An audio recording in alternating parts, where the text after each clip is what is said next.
very special guest for you tonight. Hello, we've been expecting you. I'd like to This is not a introduce... test. Your government and corporate overlords have implemented new measures for your own health and safety. We are just following orders. Everything is going to be fine. Welcome, everyone, to another If by Whiskey. Jason, how are you, buddy? Doing great. Good evening. Very happy to see everybody here, including Frank. It may or may not Frank, be we an can't AI see. generated I've got my mask on. We've got AI Frank in the house, everybody. Just so you know, it's AI's voice, Frank, but we Yeah. can't get video today. This is for real.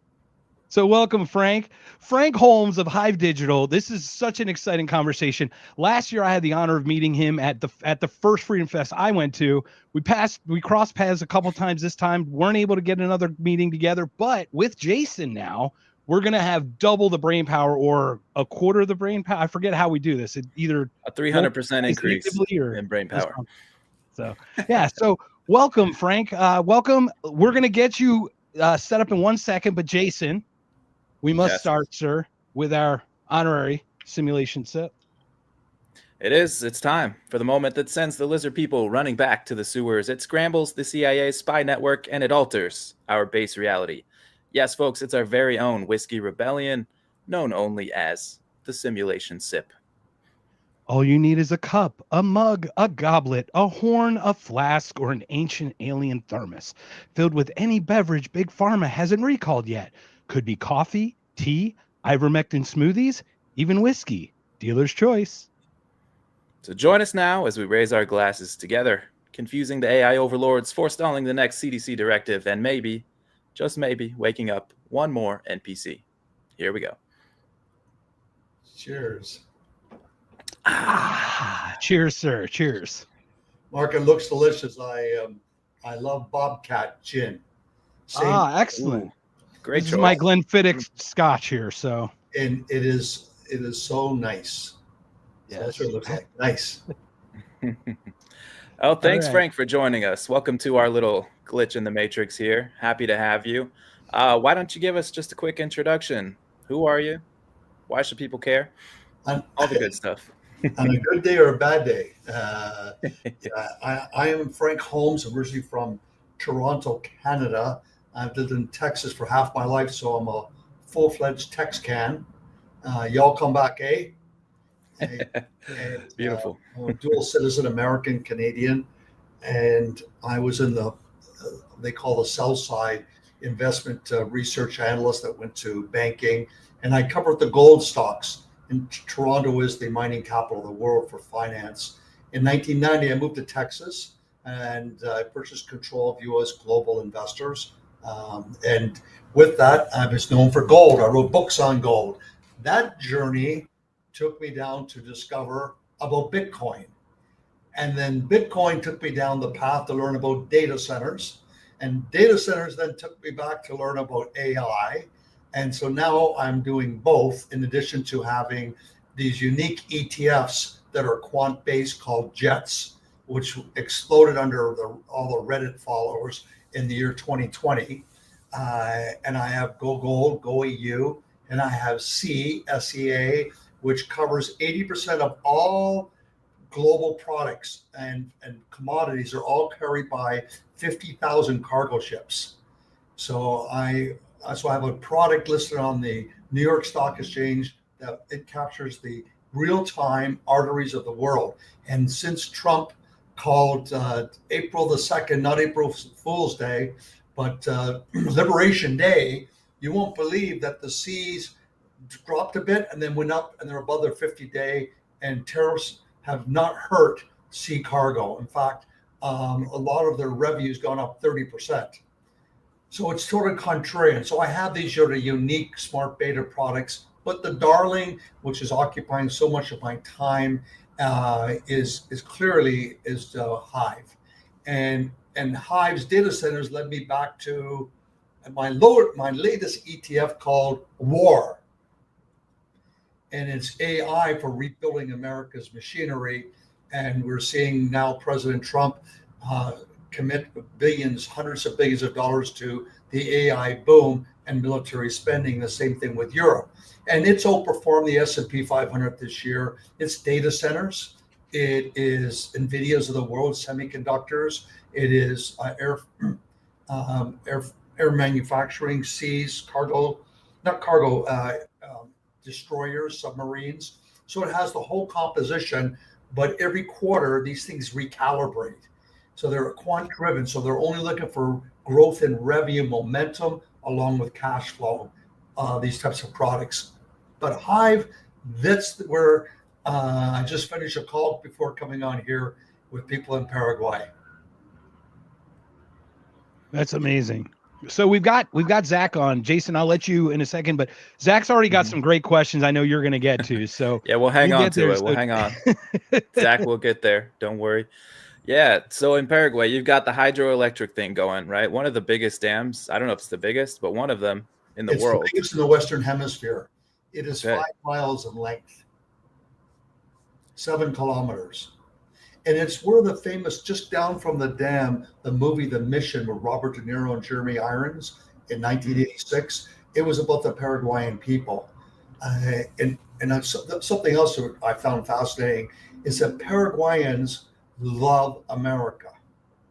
They love America. It's totally different than Colombia or Venezuela. And why is that? Because in 1876, President Hayes protected the country, and where there was genocide against all boys and men, there were the Brazilians and Argentines and Uruguayans trying to wipe out and take all of their fertile land. And it was President Hayes. So November the 12th is Hayes Day. One of the biggest states in the country is called Hayes, and they love America. And they have and so for that it was very important. They have the surplus electricity. We turn around and start building out substations and building out their infrastructure. And when they were selling electricity to Argentina, that went from no pay to slow pay with Malay coming in, but it's still, they couldn't run their country properly. And so the more the Bitcoin mining, they get paid every month. That's amazing. So it's funny because I don't think of Hayes as an influential or impactful president in any way. I Like had if you forgotten think like that there was name your a top President 20 Hayes. presidents, I don't think Hayes even makes the Yeah. list. This is an amazing thing that how one can get such loyalty back when giving oneself, I guess. It really is. The legacy comes hundreds of years later, as it feels like. And but they're so proud and loyal towards America. And it made it very easy for HIVE going down there as being listed on NASDAQ and now the head office is here in San Antonio to embrace. So I was told the next time I go down, I have to wear my cowboy hat. Nice. So HIVE Digital Technologies, you're the executive chairman. You guys just hit a huge milestone, doing the 13 exahash per second. Can you tell us a little bit about that? What does that mean for people that are not in the know about crypto or Bitcoin? So I think when it comes to looking at HIVE was the first crypto mining company to go public. In 2017, I was trying to launch a Bitcoin ETF. And because of anti-money laundering and KYC, it just wasn't going to happen. It only happened a year ago. And so I learned about crypto mining. Well, then you're mining the virgin coin, and every exahash means you're producing X number of coins. And so I said, well, look, we'll be having virgin coins. So we don't have a KYC or AML problem. So we launched it, and all the gold bugs piled in. They all want to use HIVE as a proxy. That were following me. Every week I have what's called Investor Alert Frank Talk, and it goes out to about 100,000 people in 80 countries. A lot were gold orientated, and HIVE became that proxy. So when we talk about this magic word of an exahash, it means it's a unit of how much production can you produce based on the global difficulty. And so what people have to realize with Bitcoin mining, every 10 minutes is a jump ball. And there are only a certain amount of Bitcoins you can touch. And you have the fastest machines, and you have to be online all the time. And with that, when we say we have 13 exahash, that means we're producing 7 Bitcoin a day. So that's that's what's really important in that unit. And as we climb to So 7 Bitcoin a day. So basically right now we're looking about 750,000 or 700,000 or something a day in a US dollar. Dollars, 800, 900, 800,000. 800,000. And if you throw in our HPC AI revenue, we're doing about 900,000 a day now. So Wow. it's the fastest scaler this year. And this is a year after this last halving that we had, Yes, it correct? is. Like and halving is where you get about half the value for the same mining correct. power. Is that correct? And we still eked out last year $25 million in operating income. We did about $5 million in revenue per employee. We'll run here at this rate about 10 million. We have a tight nucleus of 25 key people. We function in 9 time zones in 5 languages. And Anthony Power on a regular basis ranks us as the #1 most efficient miners. And I believe it's our culture of every morning and every afternoon we huddle to make sure our machines are plugged in, helping each other out to make sure that we're very efficient. But HIVE went through this lull, this huge explosion in growth, and then we went through a lull.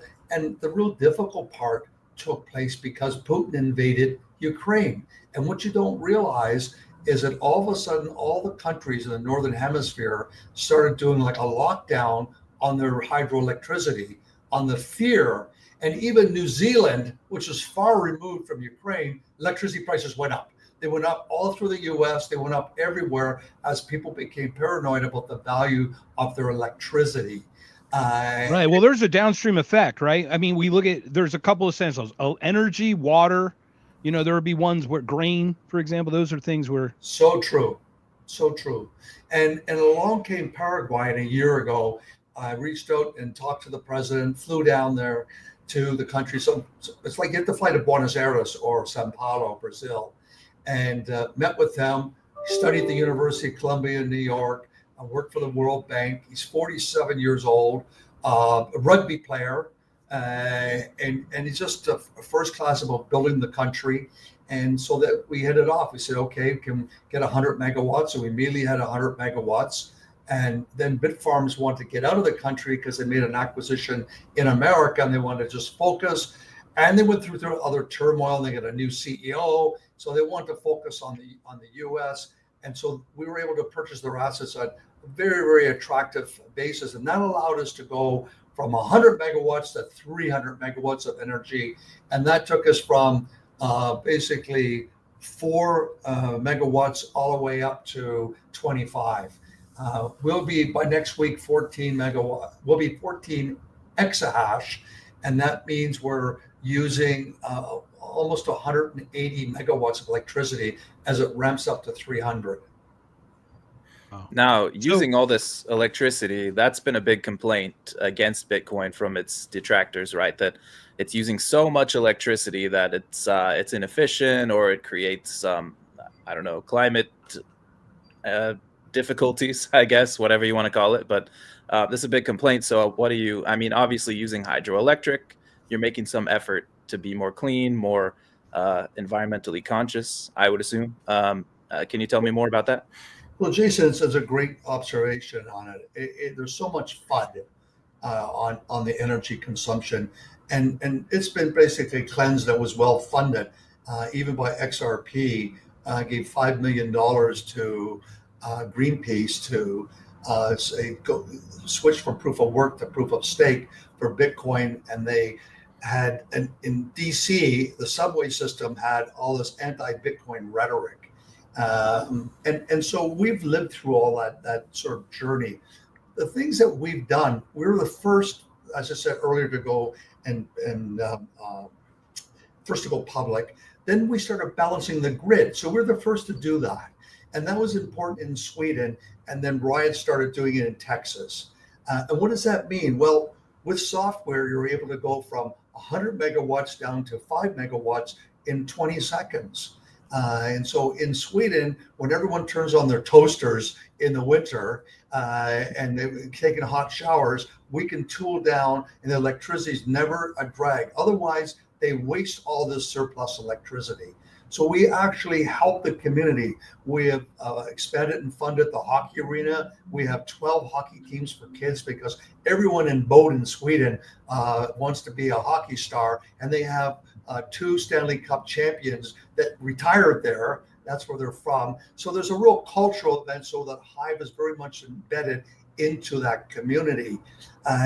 In Montreal, we took the electricity from a 40,000 square foot building and heated it with a liquid that went across to a 200,000 square foot building where they make whirlpools with 175 manufacturing workers. And we saved them $300,000 a year by recycling that molecule. And so I think there's so much FUD, Jason, we have to fight with and sort of re-educate. But we still see that there's a choke 2.0 in Sweden with the tax people. In Canada, it's still that if you have data centers, we won't tax you extra, but if you're in Bitcoin mining, then we're trying to go after you. It will eventually go away with the Genius Act. And someone here asked the question, my thoughts on the Genius Act. I think it's genius. I think it sort of basically paves the way that we'll see adoption taking place, that you even see Jerome Powell talking about the significance of gold being Bitcoin. We're seeing this, we're going through this incredible transformation. And I think the other part, the Bitcoin ecosystem has done a phenomenal job, is that besides saying energy of Bitcoin mining is FUD, CPI is a FUD number. You know, the CPI number is always understated. It's always a basket of goods that are not relevant to you and I. I know for my JETS ETF, the flight tickets are up 100 to 200% since COVID. But they're saying inflation is only 4%. Well, that's BS.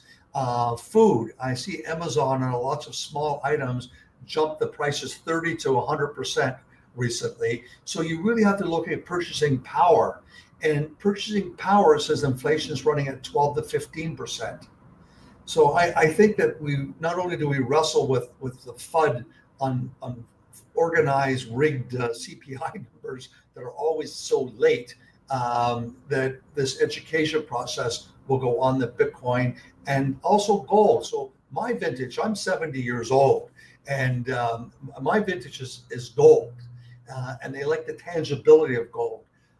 Younger, not baby boomers, but millennials and generations X, Y, and Z, they're much into, they call it, they sort of, it's intangible. And that's what's really important to recognize, that they grew up in the gaming world, and they learn about gaming, that they could earn digital money from that game. And so there you go. I love it. I love it. And so I recommend people consider both, Mark, both gold and silver. And then you have to own some Bitcoin. And I saw today that Ray Dalio came out and said 15% in gold and Bitcoin. And I totally agree with that. If you're looking for preservation of capital, gold is really important for preservation. But if you're looking for preservation with torque, with growth, then Bitcoin is the animal. It really is. Because it's capped at 21 million. So the scarcity element is much more important as a Genius Act ushers in global adoption. Can I ask a weird question about that? Because as a Gen Xer myself and a borderline boomer, I'm a precious metals guy. And Jason, the energy question's great, but then all you have to do is counter and go, how much does it cost the U.S. Mint to print or to mint all their stuff? And look at all the energy they use and how. Yeah. Like at least Frank's making it green, right? But my question is like fractional. Frank, it's $110,000 for a Bitcoin, man. I'm priced out. I can't buy a Bitcoin. But like, how do we get our mindset off of like a thing, like a one thing, like a coin or a thing? Because we can fractionalize this, right? Yes, and I say this quite often on interviews like this, is that so many people are coming in to buy the Bitcoin ETFs, and they don't know that one Bitcoin is 100 million Satoshis. And so when I try to explain it, that it's the best penny stock in the world because a Satoshi is 0.0006 cents. And I know from my experience that if you have special numbered Satoshis with the growth of ordinal art, then all of a sudden I was getting $10 for that Satoshi. So if I can get $10 for special numbers, well, easy 1 penny, Satoshi's going to 1 penny, that makes Bitcoin $1 million. So you can go and buy HODL, Van X Bitcoin ETF, and you can buy it through Robinhood and Fractions. So $1,000 gives you close to 1 million Satoshis. You can do it every month. And so over time, you're going to accumulate a core position, and Bitcoin goes to 1 million. Your Satoshis are going to be a penny. It rides along with it. And you got a 10 bagger by just spending, if you think about it, like if I tell people like $100 a month is a Starbucks coffee a day. That's what it is. So you know what? I'm going to turn around and drop down $1,000 at Robinhood, and every month I'm going to buy $100 worth of HODL. It's commission free there. I buy it and I just accumulate it. And I think that will eventually catch on as people become more informed and educated. I feel educated right now because I'm ready for the links, Frank. Sign me up, my friend. Here's my Bitcoin story, Frank. There was a single Bitcoin ATM machine, a single Bitcoin ATM machine in Arizona. I drove by every day to work, and it was $300 for a Bitcoin. And I sat there. I go, ones and zeros. What am I doing buying? Well, I'm not going to spend $300 for a Bitcoin. Let me spend $3,600 on a brand new flat screen TV instead. And that's what I did, Frank, because I'm an idiot. So like, I need to learn how to do your thing. I think when you do what you're doing, you capture it. We all miss certain trades, but you're in it, and it's going to trade much higher for many reasons. You see, in my global money management business, I look at China. I always say this in my prospectus. It says, we believe that government policies are a precursor to change. So we monitor and track the monetary and fiscal policies of basically the G20 countries. And there will always be imbalances between the monetary and fiscal policies.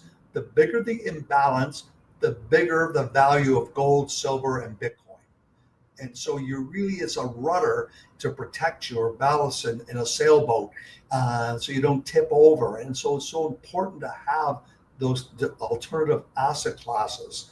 So what do we notice? It's so easy to follow China and India. These two countries are 40% of the world's population. If tomorrow they say they're just going to be eating rice prices go up 100-fold. I mean, it's just, you've got 40% of the world's population. And what we've seen this century is that they have a cultural affinity for gold. Unlike America has been predominantly the fear trade, 60% of gold demand is love.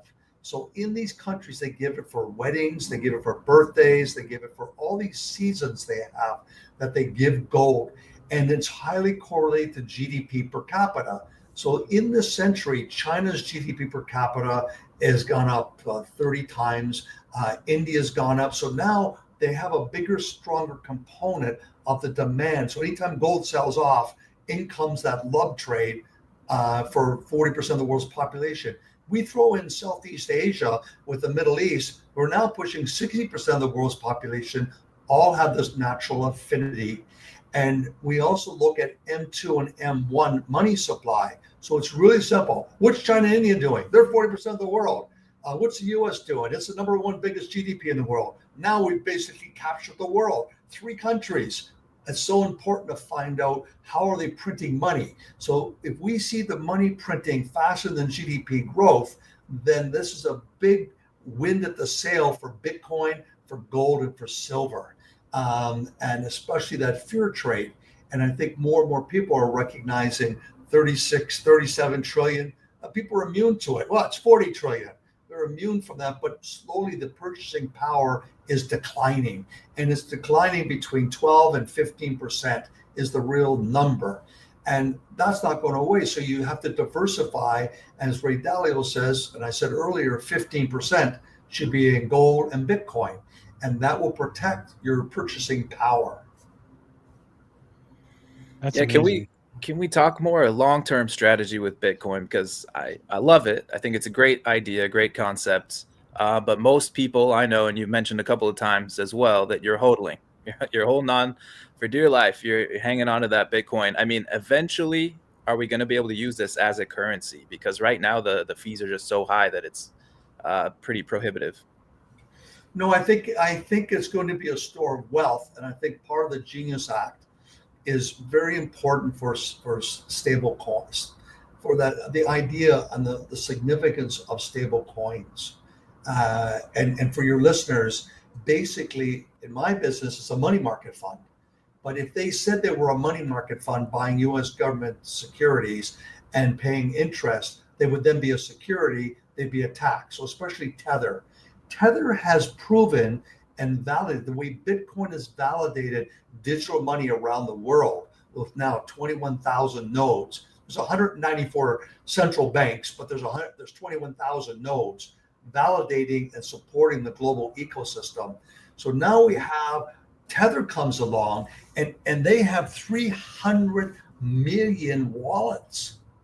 That's the whole population of America. And you scratch your head and you say, outside of America, everybody wants the US dollar. And in Argentina in 2002, they came in and they confiscated your US dollar bank account.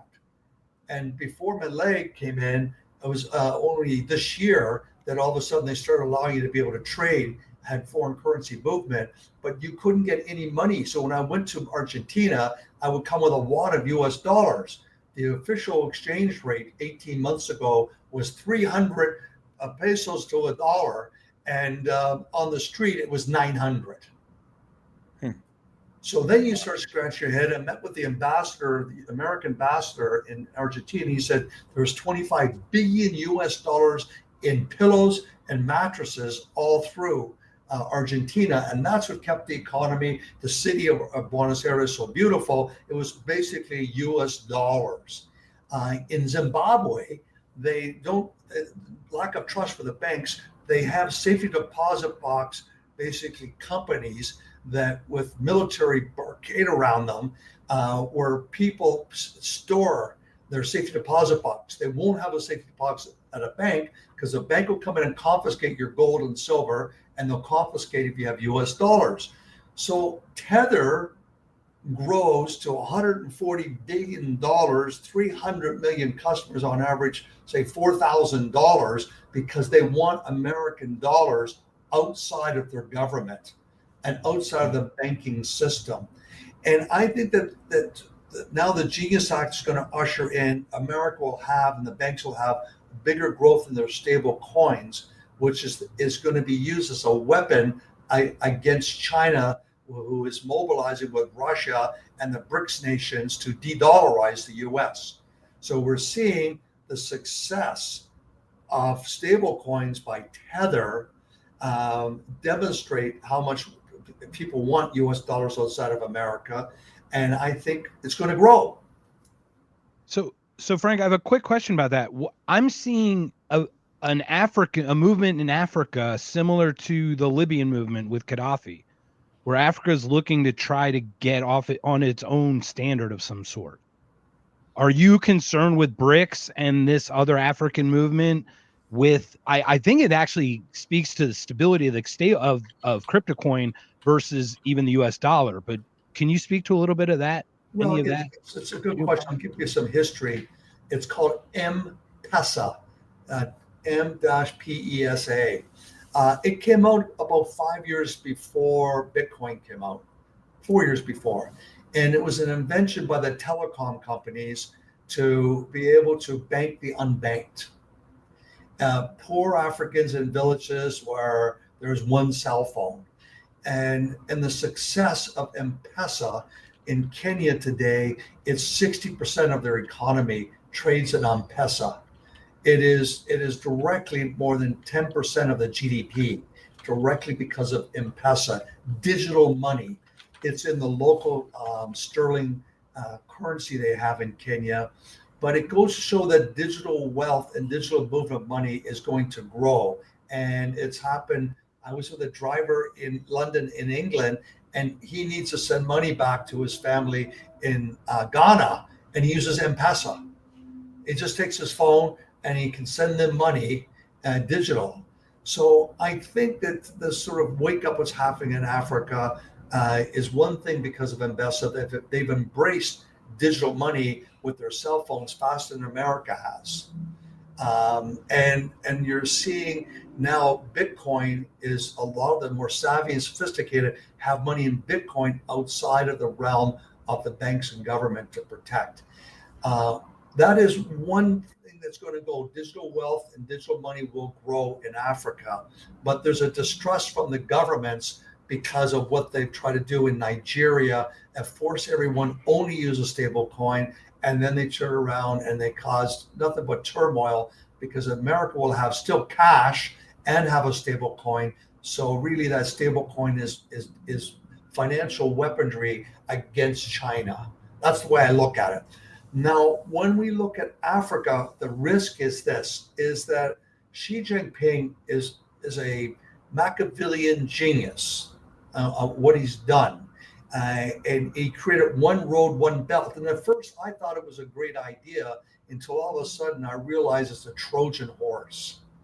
And what he's now lent money to 130 of the 194 countries. $2 trillion.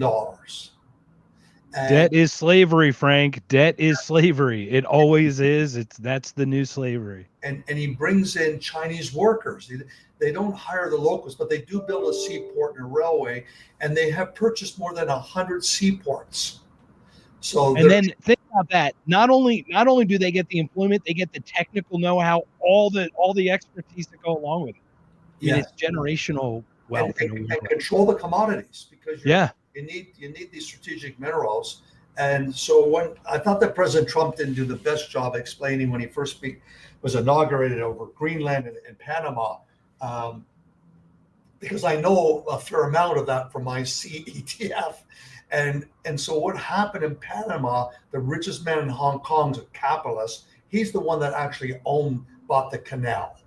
But what the sneaky People's Republic of China did is they bought from corrupt government an island at the mouth in the Caribbean, and that island for $900 million was like the $900 million or something of that nature, and was to build like a military port there. That was the high risk. In Greenland, and I know Greenland from funding junior explorers, and they've been going to Greenland from Canada for a long time. And so I understood about the topography and what the issues were. Well, China all of a sudden builds 5 icebreakers and says the Arctic is theirs. And Russia sends down to the bottom of the North Pole and stabs a flag and says it's theirs. And natural gas discovery between Alaska and Canada in the Brunei Bay. So all of a sudden they're trying to scramble. And why does China need icebreakers? Why they want to move all just goods, they say, to Europe. Well, it's not true because in 2017, they tried to buy a World War II military base and seaport base in southern Greenland. And the State Department through Denmark had it shut down. And then they went to try to start up strategic minerals mining in southern Greenland, and that was shut down.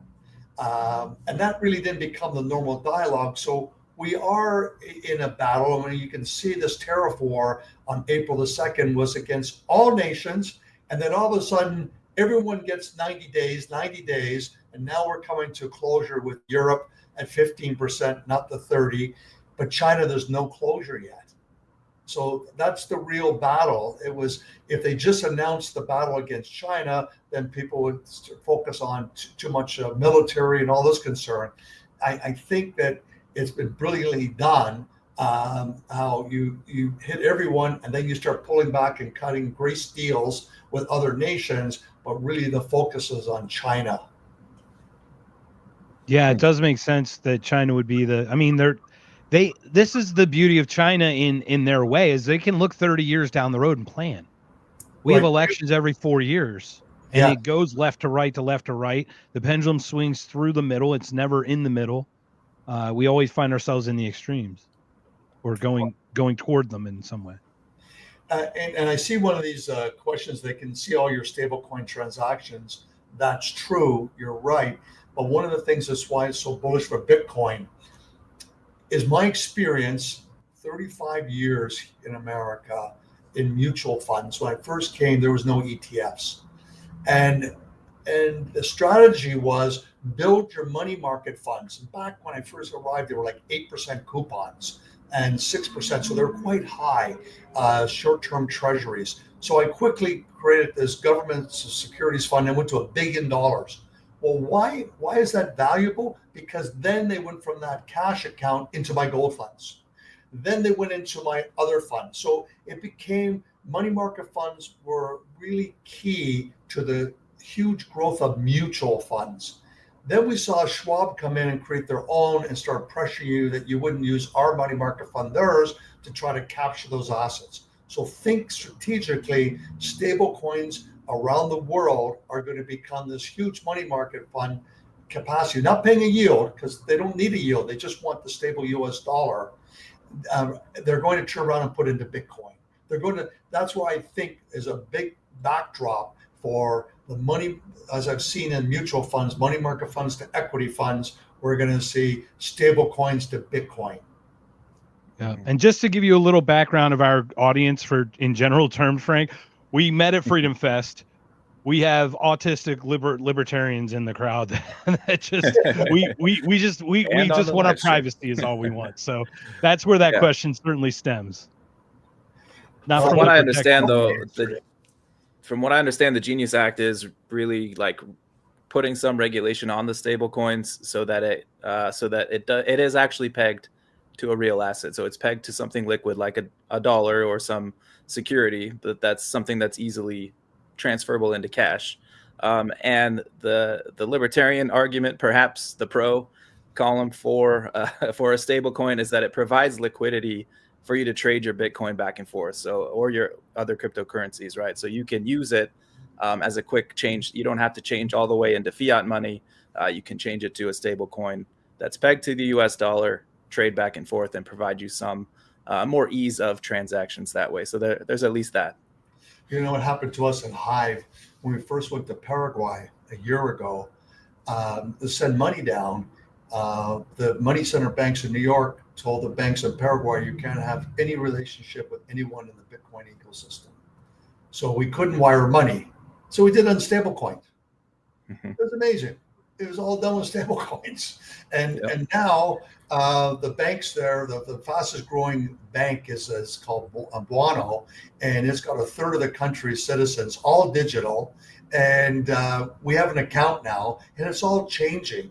So I think that this Genius Act just will change, and there's no doubt there's always this ultra concern of predatory governments. But I think our biggest worry really has to be with China, what they've been doing, and they've been sending their best brains to American and Canadian and British schools, and then they go back.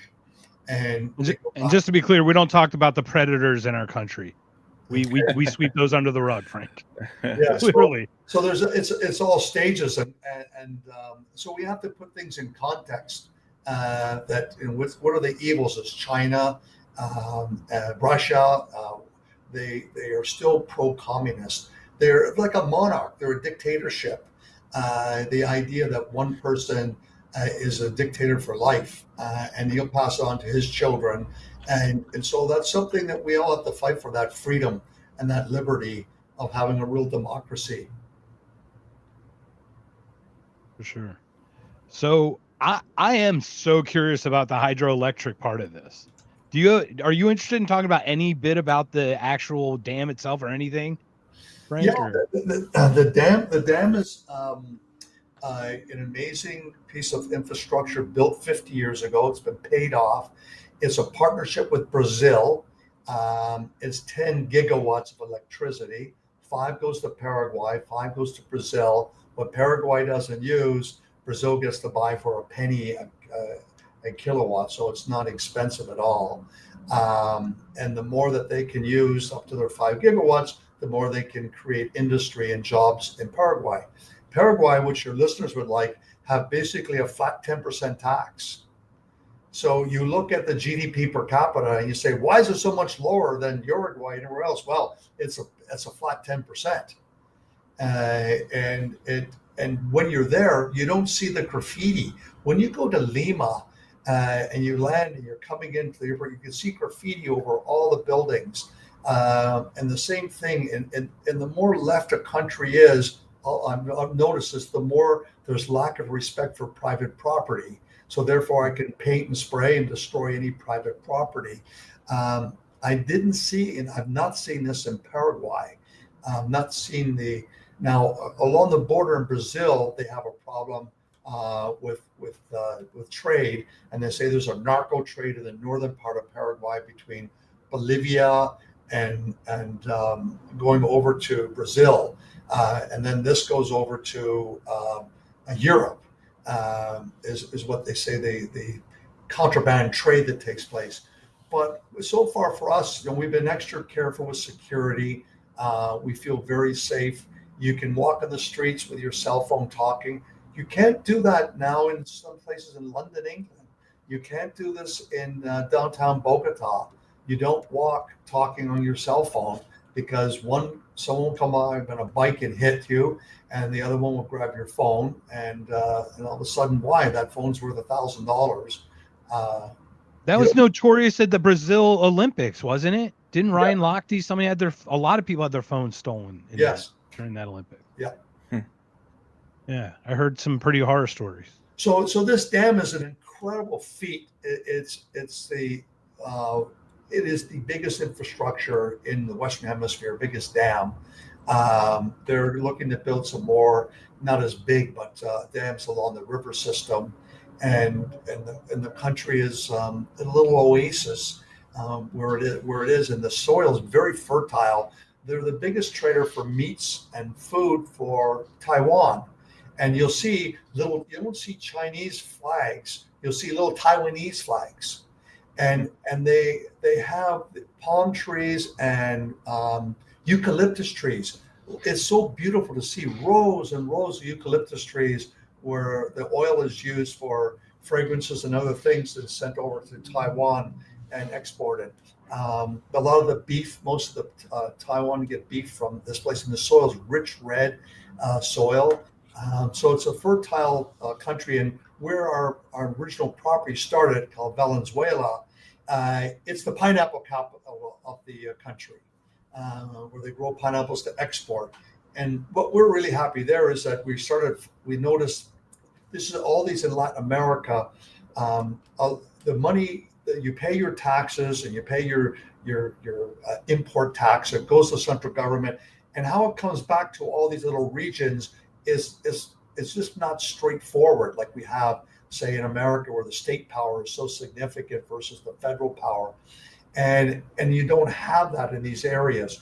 So I've noticed this from my gold mining experience in Peru with Yanacocha gold mine, where people were complaining in Yanacocha that this big rich gold mining company called Newmont, and they weren't seeing any of the benefits, and so they started protesting on the streets because the money never came back from Lima.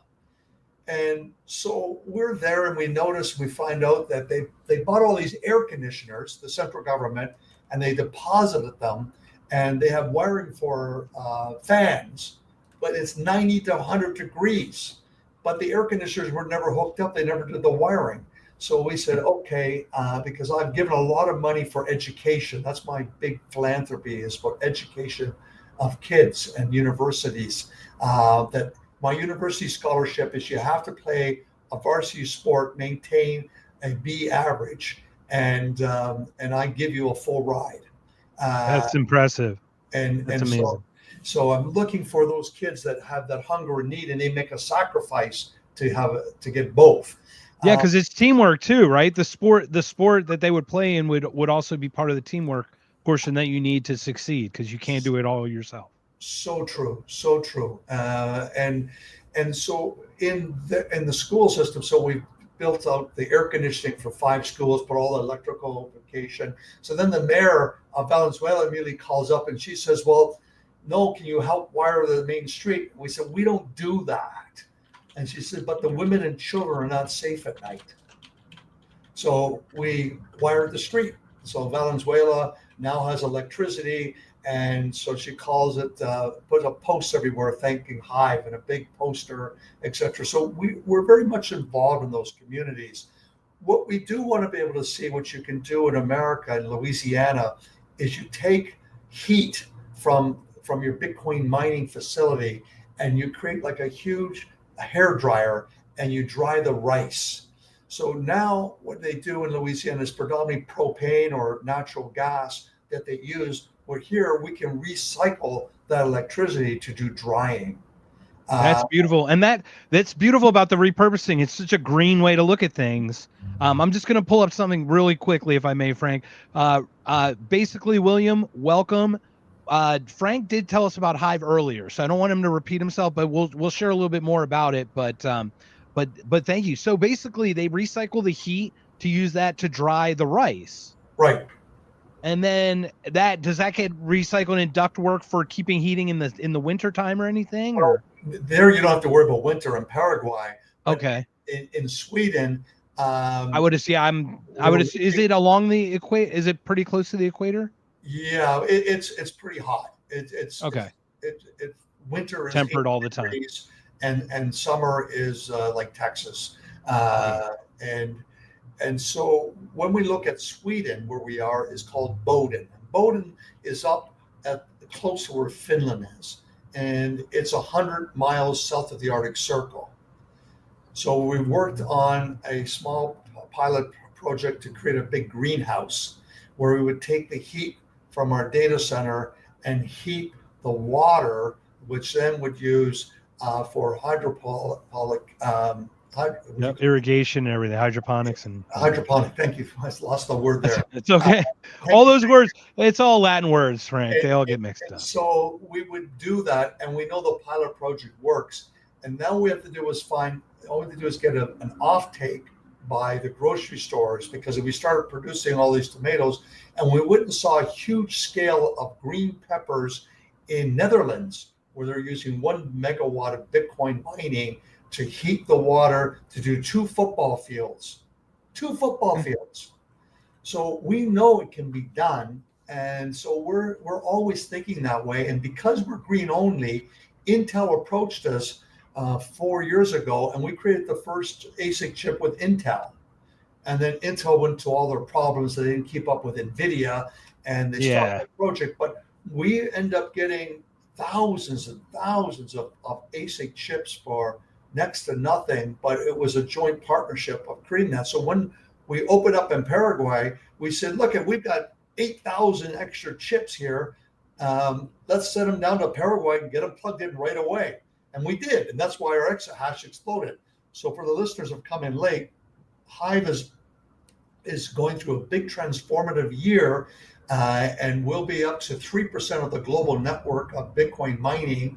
And that should be doing close to 1.4 million a day.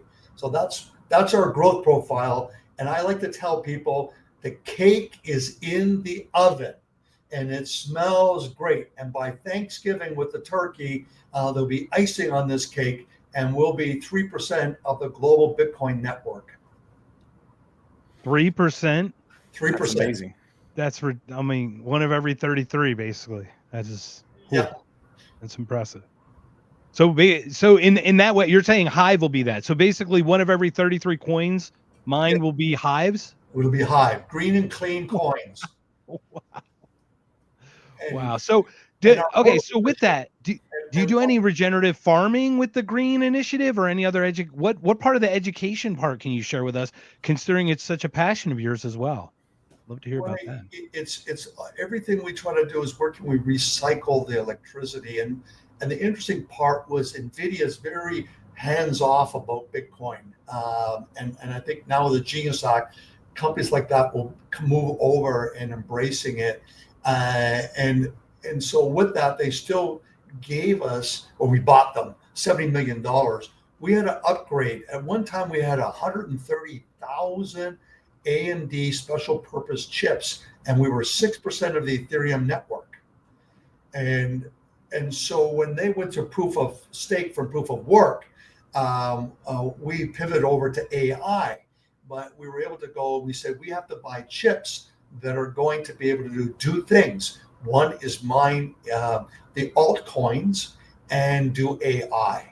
So we're mining Ethereum. We got all our money back, and then we started pivoting over. And now we have 10,000 accounts around the world that can rent by the hour our H100 chips. So if you go to the AWs, if you go to Azure with Microsoft, etc., you need to get locked up in long-term contracts. With us, you can log in and you pay up front for how many hours you want it and how many chips you want it. So it's worked out that we are doing 22 million in revenue with 2 employees. So it's like an on-demand. Yours is scalable upward as needed. And so we said, let's start buying our own, rebuilding our own data center. So we bought one in Toronto last month, and so that will give us about 7.5 megawatts of high performance computing. That means that will do 70 million in revenue. That one little 40,000 square foot building. And then we're building up the similar size in Bowdoin. We got the electricity, you buy the land, and then you start to refurbish. So for your listeners, it's really important to know there's a big difference between tier 1 and tier 3 data centers. Bitcoin mining is tier 1, and it costs about $1 million per megawatt of electricity to build the building and put chips inside of it, ASIC chips, so that you can mine Bitcoin. When you're going into HPC, high performance computing with NVIDIA chips, you're now going to be spending $10 million per megawatt, because you have to build all this redundancy and air conditioning. And for simplicity, when I get an ASIC chip delivered, it takes 6 hours to unwrap it and plug it in for cash flow. When NVIDIA's chips come, it's 6 weeks. Why is that? Because you're building a brain that it's so sensitive. And when you're thinking GPU chips, you got to think of driving a Porsche. When you have an ASIC chip, it's a Bronco, it's a Jeep. It's a complete different rugged animal as a chip. But the GPUs, now we start going to Blackwells are called. Well, that's like a Bugatti, $1 million for a Bugatti. Those chips are $45,000 a chip. I watched a podcast about Blackwells today. My head's still spinning about it. It was something about tokenizing like good deeds and how you're going to work around UBI. I'm going to send it with you, Jason, because it's worth something to watch. We need to talk about it. But Frank, this is amazing. This is amazing. That's why they're saying tokens. Do you remember when the internet first opened and you just didn't realize till you got the bill how long you were on the internet, and you said, $100? What are you, crazy? And then no, it's $500. I wasn't on that. I'm running a business that you couldn't believe. All of a sudden, you had a $30,000 bill. It was like going to emerging markets and you're calling on the cell phone and they're charging you $5 a minute. You didn't realize what you're being charged. So the whole idea is that the unit of charge will be token. So you'll be buying tokens to try to manage the cost effectiveness of these. But the big part is called Stargate in Abilene. And in Stargate in West Texas, it's $500 billion spend. It's the biggest infrastructure in America, and maybe this year the biggest in the world. And so we are seeing that every time someone goes to open chat, they're using electricity and they're using NVIDIA chips. Every question is tapping into energy and tapping into those chips. And you think in 2 years, open chat's gone from basically 0 to $1 billion a month, 12 billion a year is that run rate. I think at the end of May it was at 10 billion run rate, and it's now pushing up to go to 12 billion. So I think that you're in that big demand for what AI can do. And I was at a meeting today, and it was about, it will tell you when your machinery is going to break down.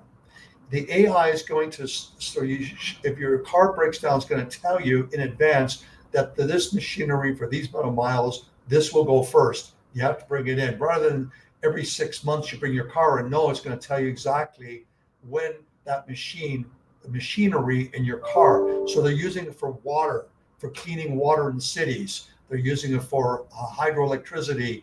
That the substations will start to explode if you don't do this upgrade. And so now we can order 6 months before. They're using predictive analytics.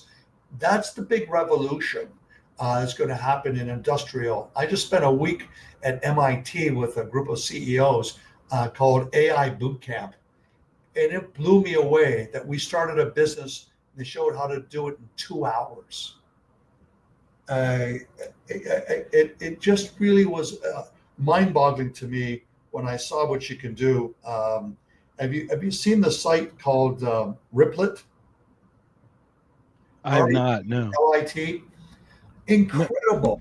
Riplet allows you to create your own studio, your own anything. So what you have special different types of AI platforms that will do music for you. One will do a web design for you. One will give you a British accent, American accent, female, male, which you want to have to answer questions. The other one will research for you. And you can basically write a business plan.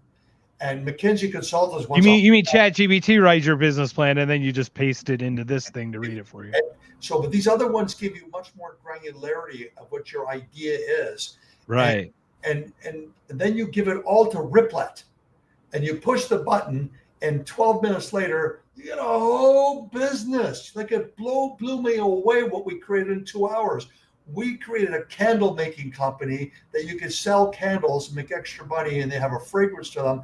And we poured it in a glass, like it looked like whiskey being poured, or it looked so beautiful, like you want to taste it. But it could supplement your income. It told us exactly who the buyers would be, who to do. It was incredible. And so then we had. One of the answering was a British accent. The other was American female. It was so much fun that you can create that. And that's where it's going to go. So you can test your idea and not spend a fortune and say, that doesn't work. So that was fun.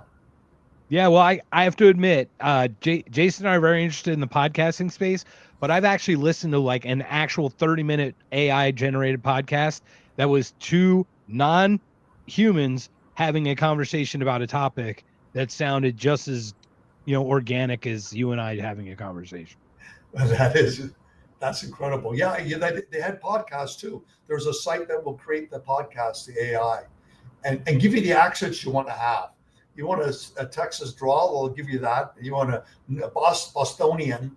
It's really funny, but it's brilliant. And I love the music. We created a rap tune. And it's like I got my mind on my money and my money on my mind, sipping gin. And so we created this, and it created all the words for you. I got my mind on my candles. They smell so good, da da da da da da da.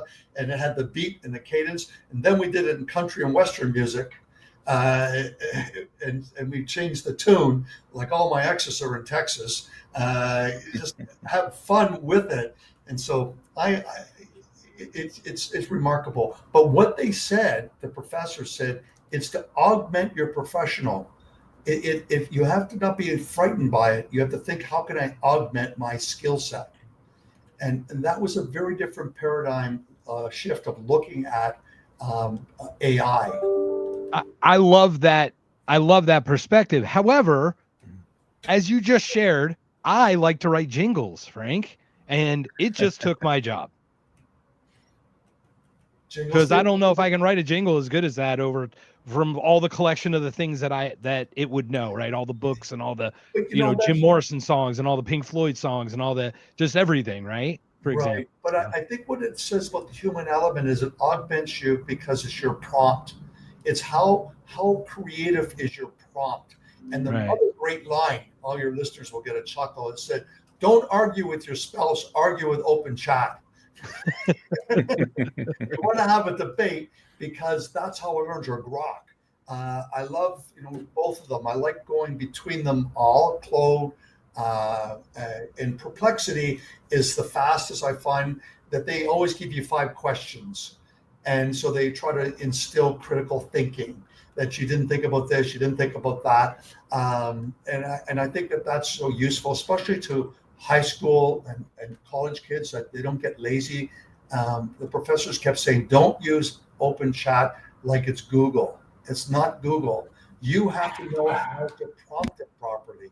And the average prompt should be 250 characters minimum.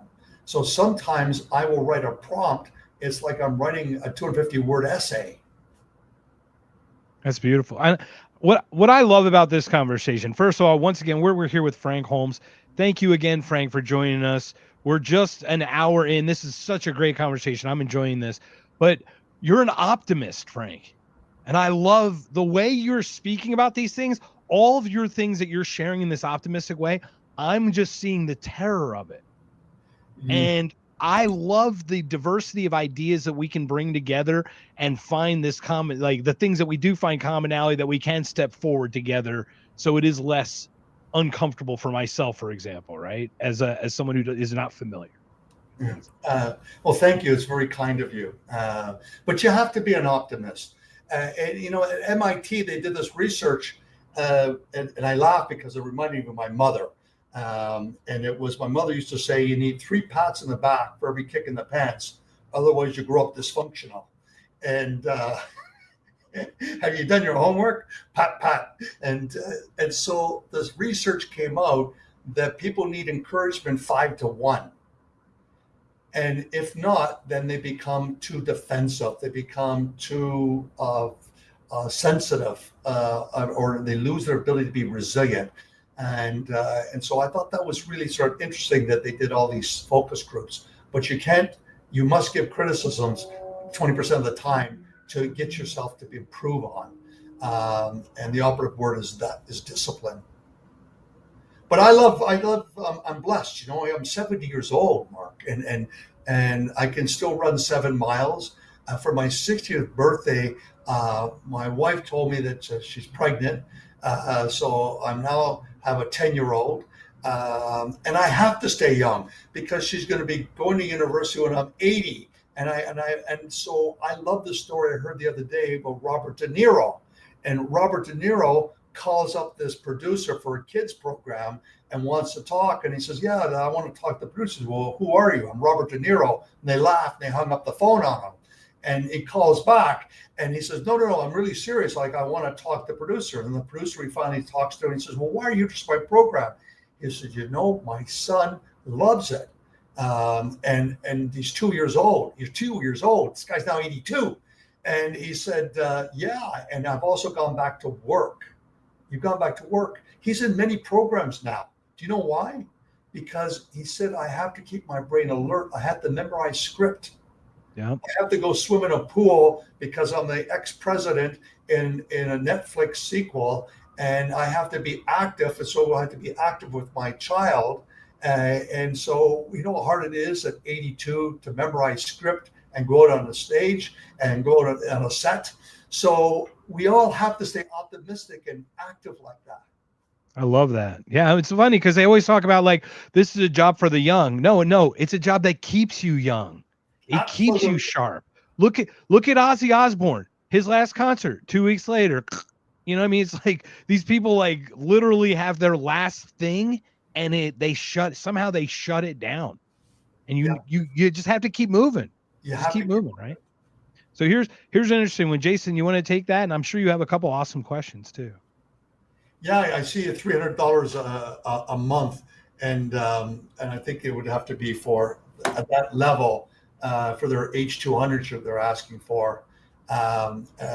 It's I think that the competition is like $200 a month, and then you just have to see how much you're using it. But that's great. But do we really trust PhDs? Yeah, well, that means piled high and deep. Yeah. It's bullshit, you know. It's but I think, but you got to think about what it can do for you if you're a writer, and you want to turn things around faster, or you want to question things. For your listeners, one of the biggest things I found is that you plant the seed, and you plant the seed and say, I can you tell me about Steve Jobs and his famous Stanford speech? And he said, I can't predict the future, but I can look back, and if you can connect the dots, I make better decisions for the future. So now you've asked, and Open Chat will say, yes, this is what Steve Jobs said, and this is why it's profound. And then you say, can you go and look at the connection that the Pope, the Vice President Vance visited the Pope, and he only became a Roman Catholic 10 years ago, and he visited the Pope the weekend before he passes away, and then there was rumors that the Pope would be American, but he wasn't charismatic enough, and then all of a sudden Trump shows dressed as the pontiff, and so looking back, what is the probability that there's an intersection between social media and influencing outcomes? And you won't believe, because I asked her to look through the lens of Steve Jobs and where the intersections are, they quite often use what's called Bayes' theorem, Bays theorem. And this is a statistical approach that all the big... Yeah, like Bayesian, right? Like Bayesian statistics. Correct. And what it does is it gives you most recent information and compares it to old information. And it gives you a percentage that your idea is probably right. You've got your gut feeling.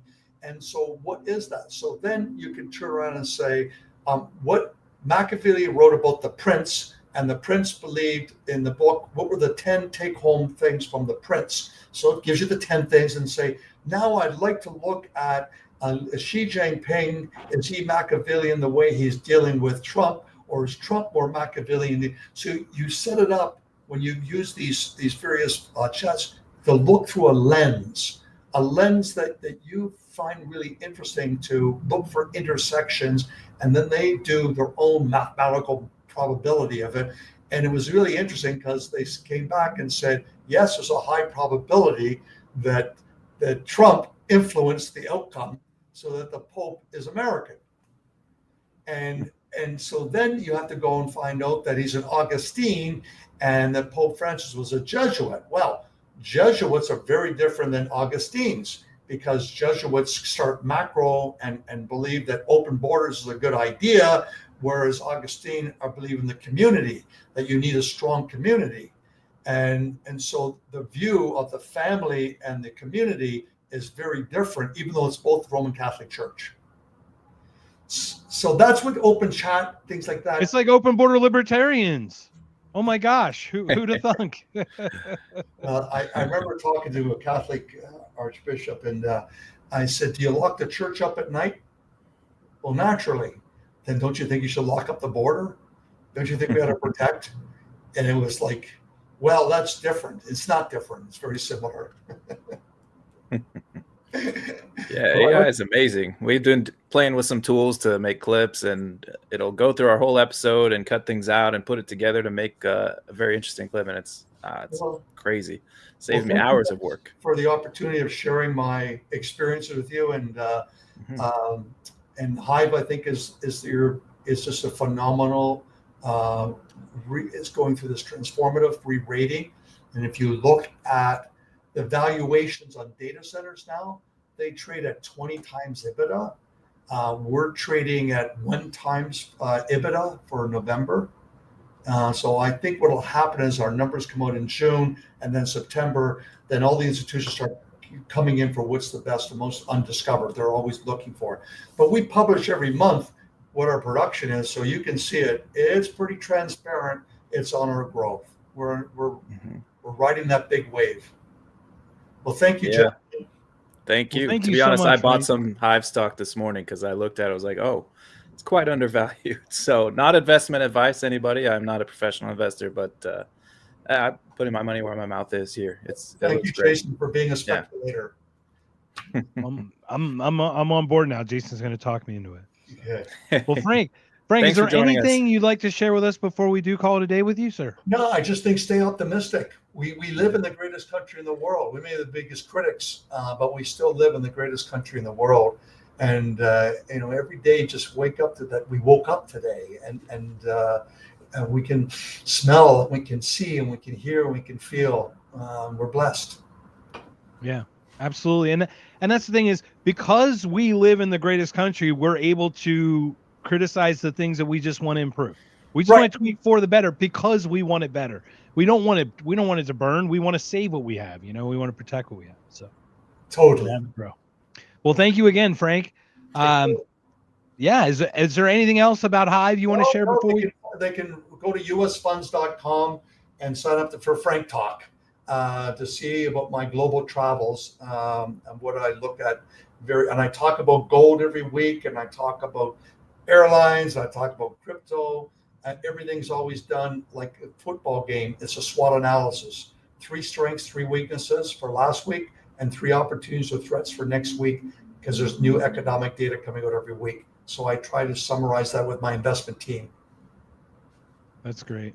And hopefully we'll see you at Freedom Fest next year. I'm going to try to twist Jason's arm. It might be a little more challenging. I got stuck in Denver, flying to Denver, the rain, whatever. So I missed the flight. I couldn't make it. But definitely next year. I think it's going to be back in Vegas. Yeah, absolutely. We'll be back in Vegas. So I think it's July 8th, I think, something like that. So all right, stay strong, y'all. Thank you so much, Frank. Have you. a great day. I'm going to send you on your way. And thanks so much, everybody, for joining us. Dude, that was an awesome conversation.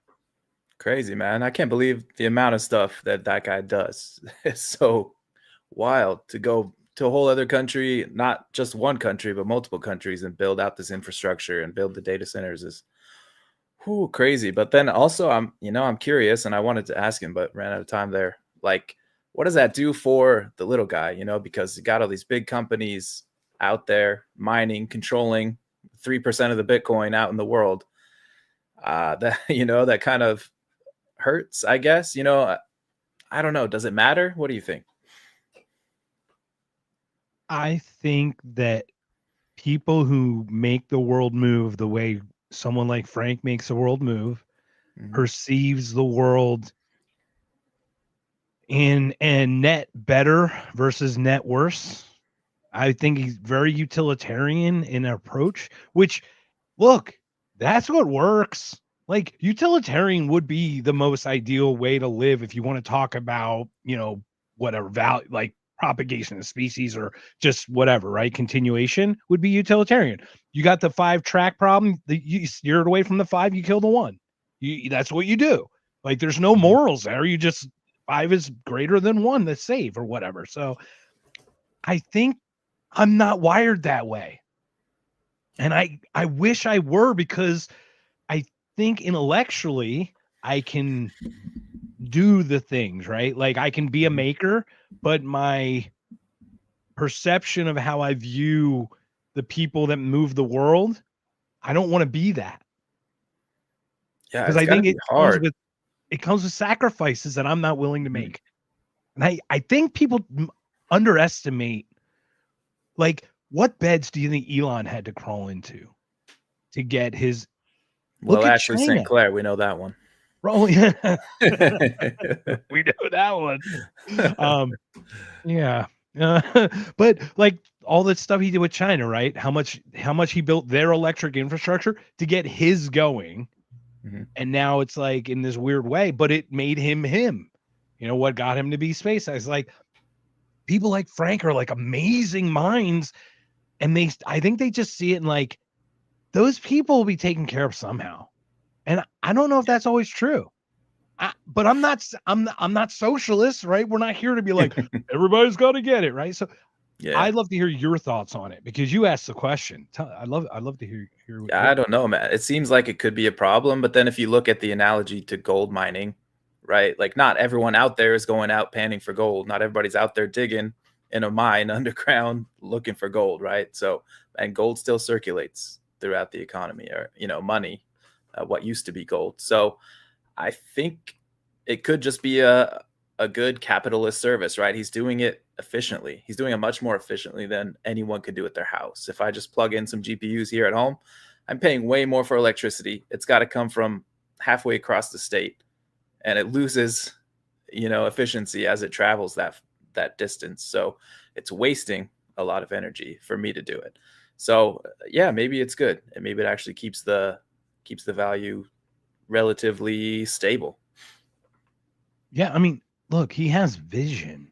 It's beautiful the way he sees the world too. It's like Mhm. we don't the little guy doesn't exist without the big stuff going forward, I guess either, right? Like we don't move forward, we don't progress unless we Yeah. have. So like it was interesting. Like I saw the Warren stuff that you had, and I'm like, we're not even going to talk about that because I don't think he looks at that stuff. I think he Yeah. just looks at like he's like the scientist who goes, what can we do?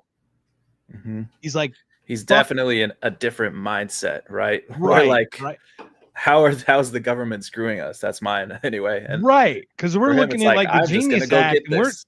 Yeah. I don't think you and I were going to look at the Genius Act in a positive light, and we are going to ask him about it, right? No. Yeah, but he's just like, hey, I'm gonna go. I see this awesome opportunity. I'm gonna go get it.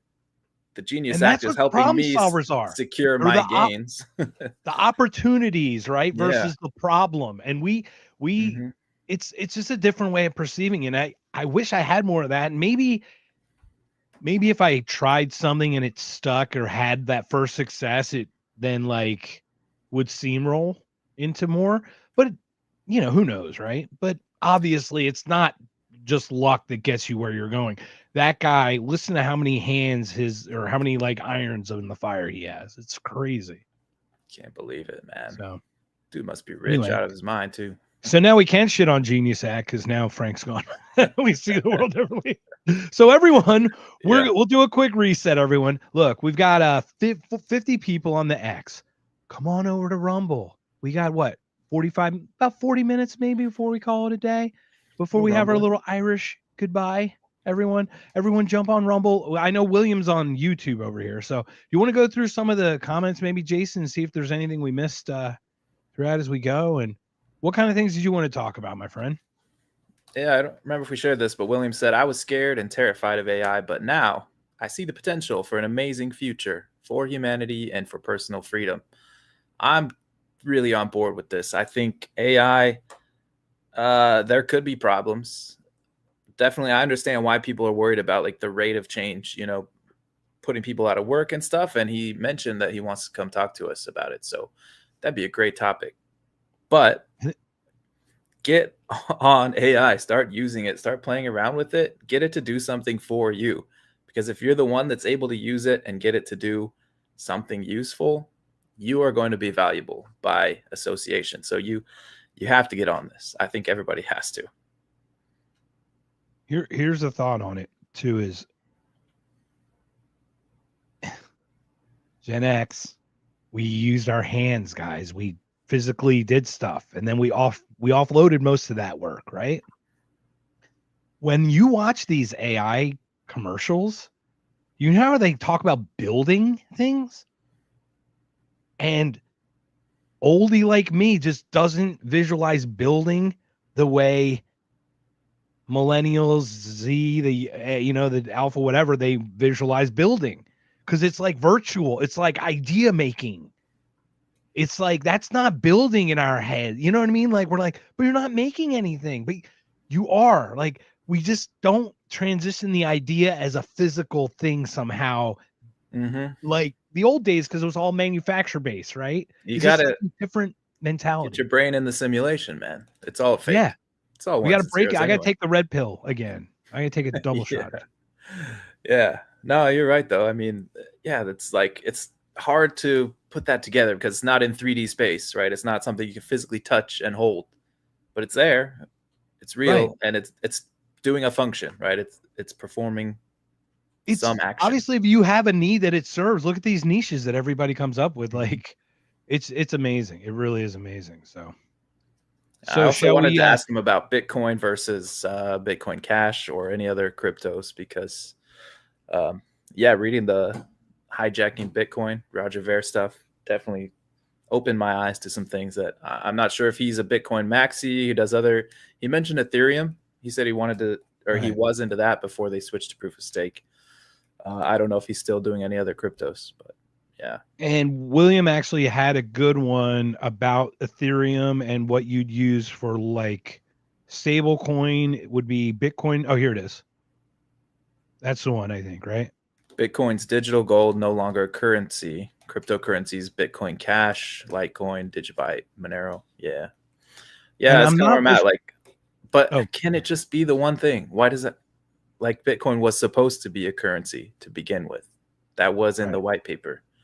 Right. Remember, 12. I remember talking to Valerie Durham. 12 Bitcoin for a Dr. Pepper, like 10 years ago. Like it's like it was used. And who is it? Joel, not William, the politician. Free had Are You Smart and a Politician on? Joel's lived Bitcoin life for what, 9-10 years. He was on with Aaron Day and with Zach, with our boy Zach, who's a crypto king. So, and William too, obviously. So everyone. Anyway, Yeah. So big week, man. What else been going on? I'm getting ready for becoming a dad. A real dad. What's going on, man? Do we have news? Is this breaking news on this Breaking news. I think I mentioned it casually before, but yeah, I got a baby girl on the way. Very excited. December. Congratulations, man. Yeah. That's awesome. Everyone, I wish I could do the thing where you can make the balloons happen like Free can do. He does something where he does a peace sign on. It's the weirdest thing. Only he can do it. Oh, there we go. Now they're pouring in. Thanks, William. Thank you. Congratulations on I'm a setting little up one. setting up her Bitcoin account already. And you got Hive Digital already bought for her. So Yeah. So tell me about that experience. So you jumped on this morning. Like I'm just some schlub who never done this before. You know about Hive. I was just looking into it. Frank. I see how much they're producing every day. What did he say? Like 7 Bitcoin. 800,000 a day. Yeah, 7 Bitcoins. $800,000. Value keeps going up, and their stock is priced at like $2 a share, somewhere in the $2 range. So like, yeah, Weird. I'll pick a little bit up. There you go. $100. I didn't look at I probably should have looked more into it, but I was like, yeah, I'll buy a little bit. I didn't go crazy, but I lost my shirt on cannabis, so Yeah. I'm not worried about all. Dude, I used to play poker. Okay, but they're doing Bitcoin. They're getting fresh coins. They're doing AI. They've got these data centers. They've got the energy. They've got the proximity to almost free energy. So it's like, okay, what can go wrong? How could it go bad? Exactly. Again, not investment advice. Anybody? Yeah. Also, he's right about gold though and silver. I would love to get more of it, but the price keeps going up because the dollar keeps getting devalued. Everybody. And that's the thing is, like, I wanted to ask him so many questions about the negative stuff, but he was so positive. I didn't want to ruin the mojo. I just wanted to bathe in his great ideas. So like, I totally didn't want to like, but that's what this part's for. Good instinct. No, I'm glad we didn't. It was a good conversation. Good to hear from him. Definitely. Yeah. So we got some Elizabeth Warrens, man. Set this up. Let's go through these since we got them. You went through so much work. He brought up the Genius Act. I pulled a couple of clips of Elizabeth Warren talking on Bloomberg. She was talking about what's going on with this Genius Act and crypto in general. She's been the one that's really leading the charge against crypto. She really does not want it, or at least she definitely wants a CBDC. She has said that explicitly. She wants it, which would be horrible, much worse than these stable coins, as I think William noted. But yeah, she's talking about what just happened with the Genius Act. I think she is pro-regulation, of course, but we'll see what she says. It's not enough for her. So I think that's a good lead in. Let's just do it because I've got thoughts. Senator, I'd like to switch gears here as we have this conversation over in the other chamber. There is a vote still open in the House to try to pass a procedural hurdle to move forward with a trio of pieces of crypto legislation, all part of Crypto Week, one being the Genius Act, the Stablecoin Bill, of course, the Clarity Act, which is a market structure bill, and some anti-CBDC legislation. While the House struggles to find a way forward, you would like to see none of these bills passed, correct? If the Clarity Act comes to the U.S. Senate, you would not be in support. Look, I want to see us do strong crypto regulation. But what I don't want to do is see the United States government just sign off on very weak regulation that has been written by the industry. The problem with the stablecoin gosh, bill and we the wouldn't want clarity that. bill in particular is that they don't do anything about the Donald Trump corruption that is occurring right out in plain view.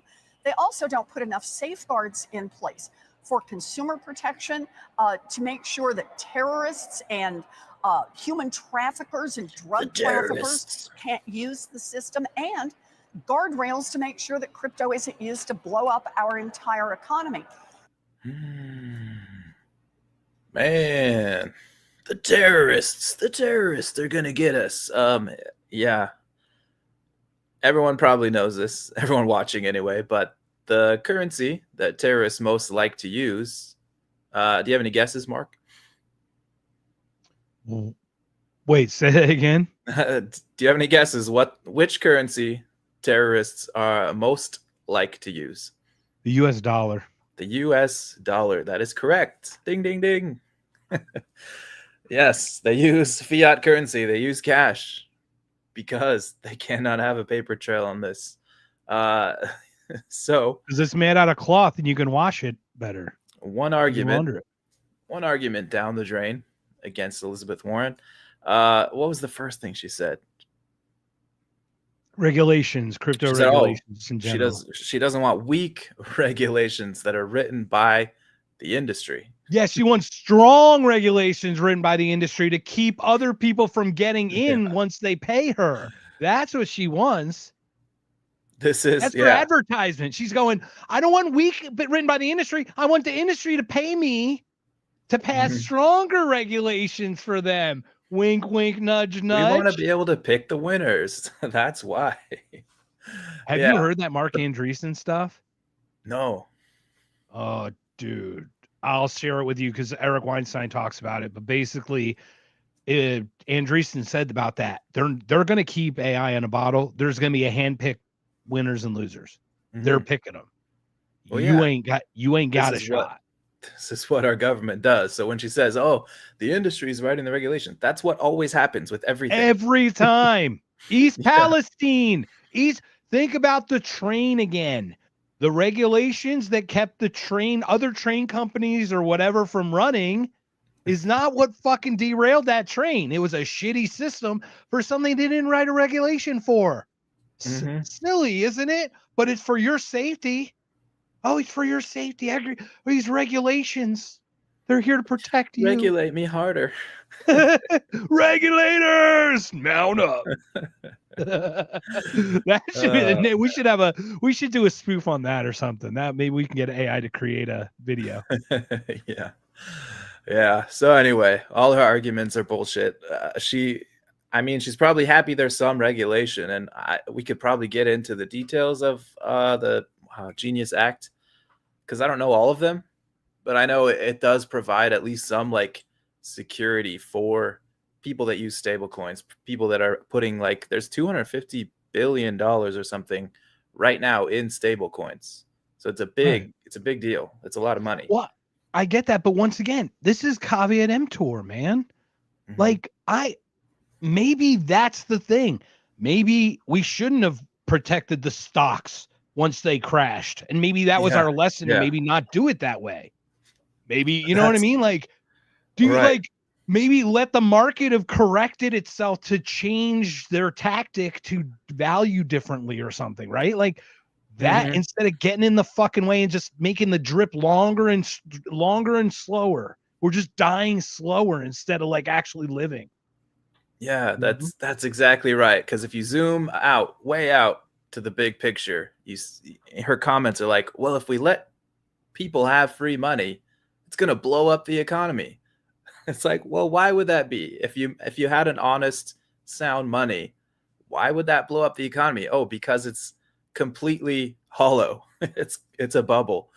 It's full of shit. Nothing is honest in our smoke economy. And mirrors, right? Yeah. So that's why. But so you want to set up the second clip, sir? Yeah, this is just continuing right after. She's going to talk more about the crypto regulation. All right, here we go.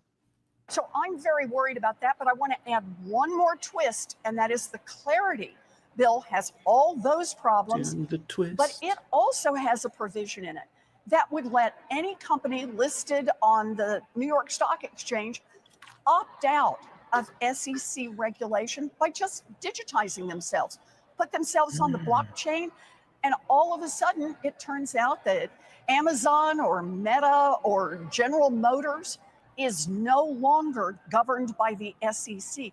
You do realize that literally would blow up the value of the New York Stock Exchange. That whole stock exchange has been a goose that has laid a lot of golden eggs for people in New York City, for people around the country and around the world. For people in Washington, D.C.? This would basically just take a baseball bat to it by saying any company that doesn't want to have its books audited and make sure that it's following certain consumer protections and so on. You can't even pass an audit. Somewhere else and be traded on the blockchain. There is nobody in Congress who should support that. It's more of the same, right? It's exactly what we're just saying. It's going to blow up the economy because it's all bullshit to begin with. And you are going to lose control over it, Elizabeth Warren. That is why. That's why you're saying this. That's why you're worried about it. It's because once people have a money that's not controlled by the Federal Reserve and by the United States government, all bets are off. You can't pull in your millions. You can't extract the wealth of people for your own personal gain. That's what's going on here. It's so silly, man. I'm like, I get how we could be indoctrinated to think regulations are to protect us, but like just the second you like scratch at the surface of it, you're like, a ladder has a sticker on it that says is slippery and like, or can fall down in slippery conditions because some fucking farmer broke his leg because he had it in cow manure and it slipped. Are you fucking like, is that necessary to put that label on the ladder? Is that really necessary? Like just there, that's stupid shit. Freedom Fest was once again, such a great experience. Adam Carolla, I think I shared this thing, but basically Adam Carolla talks about it and he goes, I'm on the beach. Back in the day, you used to go to the beach. You used to put out your blanket. You used to have a picnic. You used to throw the football around. You used to jump in the water. You used to do this or that. Then came the sign. And the first thing on the sign, no stabbing hobos on the beach. And you're like, well, there's a story behind every sign. Yeah, like, okay, no stabbing hobos on the beach. It's kind of already a thing. Do you need a sign for it? Right? So then the next week, no smoking on the beach. Then the next year, no blankets on the beach, no football on the beach, no frisbee on the beach. And every year they add something to the sign, but they never take something off. Never.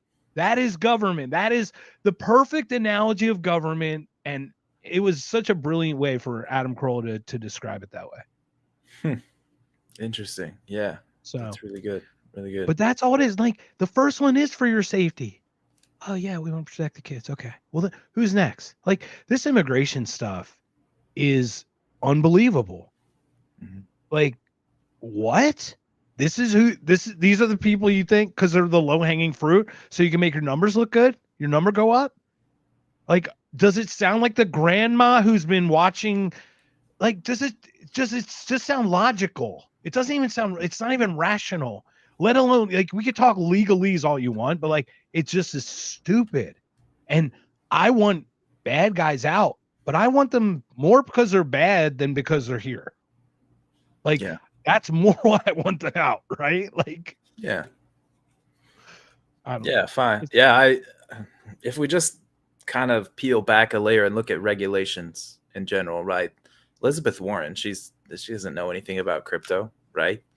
Maybe she's learned a little bit being this advocate against it, but she's a grandma. She reminds me of my Native American grandma. She's no. Yeah, she's Exactly. I don't know, man. So she doesn't know about this, right? So she's going to go. Who's she going to go talk to get information, to understand, hey, what's going on with this? Well, she's going to go talk to people in the industry. Again, this is every regulation in the government. These people don't know shit about it. Actually, she's going to call someone in the Fed first. and Yeah. they'll direct her on who runs the show, won't they? Sure. Like whether it's Either Jerome Powell or whether it's what's her face. You know what I mean? either they pull it out of their ass or they're gonna go talk to somebody who wants a certain thing for themselves. Like everybody has selfish desires. You can't escape that. So if you're going in to regulate something, nobody's going to be perfect. And when you do regulate something, you're taking away an opportunity. That is the definition of a regulation. So you're taking away something that somebody in the market would have paid for or would have wanted. So, so just to, put the cap on it, regulations cause inefficiencies by definition. At best, and at worst, they are put in place to specifically benefit one party. And not just the regulation affecting the company being regulated, someone has to administer the regulation. Someone has to, actually enforce the regulation. So like it becomes this inefficient bubble that just gets bigger and bigger. And we got to pay for it. So we got to steal your money to pay for it. Exactly. And Justin, we got you here in a second, my friend. Hey, let's play this last Liz Warren clip and then we'll bring you in, my friend. We'll bring you on. What do we got here?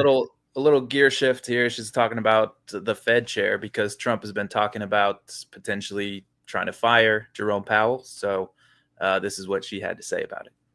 All right. But I have no hesitation about saying that the Fed chair is independent. I will try to persuade him about what I think he should be focusing on interest rates or on oversight of the giant banks. But that's all I can do or anyone else. Try to persuade. Donald Trump's efforts to try to fire him, first of all, would be illegal, but more importantly, will tank the markets. We got a taste of that back in March when Trump said that that's what he wanted to do. And the rest of the world effectively said through the bond market, whoa, I'm not so sure we can count on the stability and independence of the U.S. financial system. And given that every nominee that we've seen that Donald Trump has run through here in the Senate for confirmation has started out with effectively a loyalty oath to Donald Trump. And when we ask them about the things they're going to do as the Secretary of Education or the Secretary of Defense, they all just say, I'll do whatever Donald Trump tells me to do. Well, that may work for cabinet officials, but the Fed is different. The Fed is independent. Part of how we get the strength of the Fed is that it doesn't move with the political winds. Well, no surprise. She's defending the Federal Reserve. I think that one's pretty straightforward. No one saw, but she was giving Jerome Powell a handy off camera while she was talking. Yeah. Independent is kind of a joke, right? Independent? Are you kidding? The creatures of Jekyll Island. Independent. No, they're in everything, man. They're in everything. Here's maybe a surprise to some people, but I don't 100% disagree with her on some of these points. Well, share that. Share what I think she's a little bit right, and it's good that someone is pushing back against Donald Trump to just artificially drop the rates completely. Right, but I would like to see lower rates. If it wasn't Trump, if it was a Democrat, would she? Mm-hmm. Right, and that's really that's where it comes down to it. Right, and that's really what it comes. You're right. She's pushing against Trump, but she's pushing against Trump. Yeah, and using this as the excuse. And you're right. The excuse is correct. But this is the principle shit that we always getting stuck with. It's like, why are we the principled ones? How can we apply the same mirror or the same logic to both sides? And we're the ones who are the bad guy. Like I don't understand that. Yeah, but to say the Fed is not politicized at all whatsoever is crazy, right? You're right. It should be independent. It's just not. It's not. So bring it in, man. Who we got? Justin's in today. This is a toughie. Justin said, sorry for the late join, but the problem I see with Bitcoin, and this varies with different crypto, is that there's no real utility to it. So it only has value because we say it does. Is that reliable? Yeah, that's the question with Bitcoin. And in particular is that because it has shifted from, well, we want to use it as a currency to we want to use it as a store of value, that is up in the air, I would say. So what is the real value there? Well, the value is, I guess, why they do the mining is because they use the value of that electricity to create something, right? And the value is, well, it was supposed to be a currency, a ledger, different nodes running this ledger to keep track of a currency that no one could alter, that people could just not print out of thin air like they do with the dollar. That was supposed to be the value to it. But yeah, it gets complicated. We probably could spend a whole lot of time, and we need an expert to fully explain all the details. But the initial value, I guess, comes from the power that you need to generate in order to run these equations to unlock the gosh, I'm really blanking on the terminology here. The blocks. Yeah. To mine the blocks. Right. That's why they call it mining. It's similar to gold, right? It takes energy to so basically it's the investment energy to go get the gold. The energy to run the computations to create to solve the riddles that give you the coins or whatever that coin or whatever that riddle is, whatever. But so here it is though, Justin. Okay, I'll put it back up. But basically, what it is, it's trust. Mm-hmm. It's trust. But that's every single unit of value that we have, from the paper dollar or the rag dollar that we have in our pockets to the silver coin to the gold, right? Like, and you ever seen the thing? I've seen it. I saw it on Facebook. I think it's like, here's like a $100 steel bar, but you make it into needles and it's $100,000, or you make it into this and it's you know what I mean? Like, you coat silver with use 1 ounce of silver to superconduct, or gold to superconduct stuff. I'm wondering the value of that goes how much higher. But there's a trust to that too, right? Is that this thing's worth something because we say it is. So unfortunately, everything there's just a foundational trust. I think the Bitcoin is the structure that creates the coin, is the trust in the structure that it halves every X amount of years. So it like limits and then controls the limit. It doesn't expand it, to your point. So it really, unfortunately, is just a trust issue, right? That we trust it to have value. Every society uses something as money going back in history. You can look at, they use different things, and there were flaws in every single one of them. You can find flaws with Bitcoin as well. But it aimed to tackle some of those big problems, like is it easily movable? So for one thing, like taking a big stack of gold across the world will take a lot of energy, a lot of time. It's not very feasible. And then you have to worry about, is it actually pure gold? Because people would cut it and put different things inside gold bricks, and you'd have to melt it down. And it would, take a lot of energy, and the trust thing plays in there. So Bitcoin removes that detriment, where you don't have to trust, because it's verified by thousands of nodes around the world at all times. So it can't be just printed out of nothing. Yes. All that. Do you mind reading that one as well? Silver and gold do have inherent value, right? Like, you could use them for things. You can use gold in electronics. It does have use. And it's not something that you can create. And it's physical. You have to find it. You are touching it. I mean, you're holding it. So there are advantages, right? That's 100%. It's a pro and con. So there's pros and cons to both. I would say keep both if you can. I guess in a way, when we talk trust, I guess we'd have to compare right now to the dollar, because it's not backed really by anything. Yeah, the dollar is horrible. Yeah, I mean, Well, it's still the world reserve currency, so it keeps value because of that, because everyone has to use it. And that's the question. I'm wondering, as crypto itself expands, because it's going outside, obviously, just Bitcoin, that takes away from the dollar's power, because every chip into the dollar has to take away from the dollar to replace it, right? So like every new currency that can enter the market is really a threat. And that's why the government is so inherent, like wanting to corner some of this stuff too, is because they want to have the reins on it too. It is a control thing. I mean, it could really decentralize power if it's not in the right hands, or you know what I mean? Like, and it grows. So Yeah, so we'll see what happens, man. There's a lot of open threads, loose threads that could unravel that we don't know about. But I really like the concept. The idea of a digital gold is great. I really hope it works.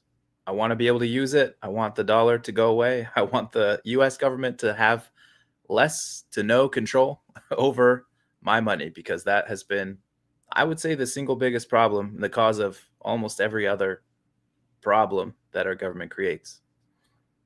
yeah. Well, like, once again, we're looking at the devaluation of the dollar, and Trump's talking rebate. Oh, we could buy down the debt, or we could do rebate. And you're like, really? Didn't we give money away in 2020, 2021? How'd that work out? 2021. As long as your name was on the check or whatever in 2020. So anyway, you mind reading that one, Jason? Because we got the Irish goodbye upcoming. Thank you everyone for joining us. We have over 50 people on the X. We had Frank Holmes again tonight. What an honor. It's just, I love visionaries, because it's beautiful. Like, it's gonna amp me up when we get off this call and when we talk. Like, I'm gonna be so energized to, like, what can I build now? What can I try to build? Just, I love listening to people who talk so positively about things. Yeah, we talked about this a little bit, but William said, let's talk about it. I've been really digging into AI job loss, the economic impact, how we can tokenize assets for income versus IBI, etc. So yeah, definitely we'll schedule something. I think he's gone now, but William, we'll get something on the books. Yep. I've got the link for you. I'll share that one. I watched that. It is actually, it's Justin who shared it with me. So Justin, thank you for sharing. It's the one we were talking about, the AI stuff and tokenizing and stuff. Very interesting conversation. Yeah. So, all right, man. So anyway, what do you got going on? Anything else you got going on? Not too much, man. Keep him busy. Next week we are breaking down, who is that guy? Peterson. Oh, we got Jordan Peterson. Oh, Jordan. And we got Scott Adams talking about they're going to have an interview and they're going to talk about each other. Very interesting conversation. I did watch it a few weeks ago. It's been a while, but worth diving into. Talk about affirmations, things of that nature.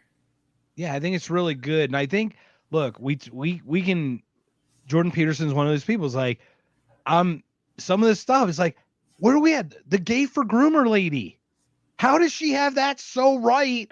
And then she's like talking about how the Gaza food thing. I don't even want to get it. All right, it's just way too much to talk about. Anyway, so next week we got Scott Adams, we got Jordan Peterson. It's going to be awesome because Jason's going to be clipping all of it, and we are going to be clipping like crazy, Jason. Right? I've got your commitment on some clips and stuff because you're like the genius Gen X. What are you?